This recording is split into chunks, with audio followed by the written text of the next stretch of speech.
ഒരു ലോഡിങ് തൊഴിലാളിയായ മനുഷ്യൻ, അയാൾ വീർത്ത് കുളിച്ച് നിസ്കാരത്തിന് സമയമായപ്പോൾ കയറി വന്നു, കൈയ്യട്ടിയപ്പോൾ അടുത്ത് നിൽക്കണം. ഓ, ഇവനൊരു വൃത്തിയുമില്ല, നിസ്കാരത്തിൽ നിൽക്കുക.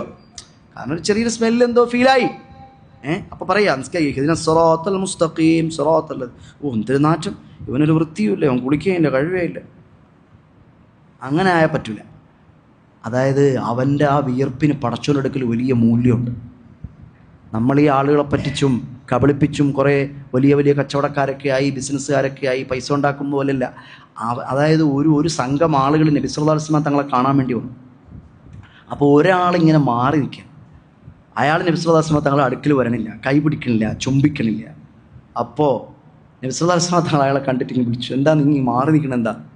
അപ്പോൾ അയാൾ പറഞ്ഞു, നബിയെ, അവിടുത്തെ കൈകൾ പട്ടുപോലെ മാർദ്ദവമായ, അതായത് ഹദീത്തുണ്ട്, അബൂ ഹുറൈറ റളിയല്ലാഹു അൻഹു ഉദ്ധരിക്കുന്ന ഹദീത്ത്, മാ മസിസ്തു ദീബാജൻ വല ഹരീറൻ അല്യന മിൻ കഫി റസൂലില്ലാഹി സ്വല്ലല്ലാഹു അലൈഹി വസല്ലം.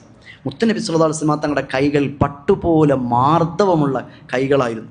മാ മസിസ്തു ദീബാജൻ വല ഹരീറൻ അല്യന മിൻ കഫി റസൂലില്ലാഹി, ഒരു പട്ടും ഒരു മാർദ്ദവമുള്ള സാധനവും ഞാൻ തൊട്ടിട്ടില്ല മുത്തനബി സല്ലല്ലാഹു അലൈഹി വസല്ലം തങ്ങളുടെ കൈകൾ പോലെ മാർദ്ദവമായതെന്ന് ഹദീസ്. അപ്പോൾ ഈ സഹാബി മാറി നിൽക്കുകയാണ്. അപ്പോൾ നബി സല്ലല്ലാഹു അലൈഹി വസല്ലം തങ്ങൾ ചോദിച്ചത്, ഇയാൾ എന്തിനാണ് മാറിയിരിക്കുന്നത്?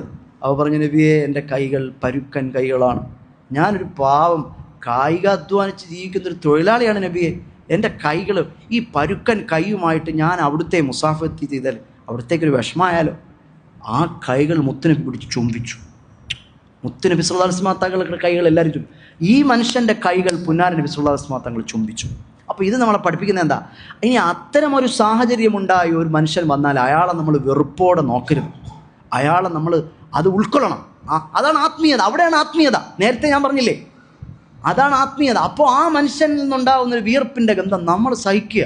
അതൊരു മുഅ്മിനായ മനുഷ്യനാണ്. അദ്ദേഹം ഒരു ലോഡിങ് തൊഴിലാളിയാണ്. അതുകൊണ്ട് അദ്ദേഹത്തിന് പെട്ടെന്ന് അതിനിടയിൽ ഓടി വന്നു ബാങ്ക് വിളിച്ച് നിസ്കരിക്കാൻ വന്നു. അപ്പോൾ അത് ഞാൻ സഹിക്കണം. അതാണ് എൻ്റെ ആത്മീയത. അല്ലെങ്കിൽ ദുരനാറ്റം, ഇവ കുളിക്കത്തുമില്ല, കഴിവത്തുമില്ല, നീ നിസ്കരിക്കാനും വേണ്ട. ആ നിസ്കാരം കൊണ്ട് പടച്ചോന് നിൻ്റെ അടുക്കൽ നിന്ന് ഒരു ഉപകാരവും പ്രതീക്ഷിക്കേണ്ട. അതാണ് ആത്മീയത എന്ന് പറഞ്ഞാൽ, മറ്റുള്ളവരിൽ നിന്നുണ്ടാകുന്ന എല്ലാ പ്രയാസങ്ങളെയും സഹിക്കുക എന്നുള്ളതാണ്. സമയം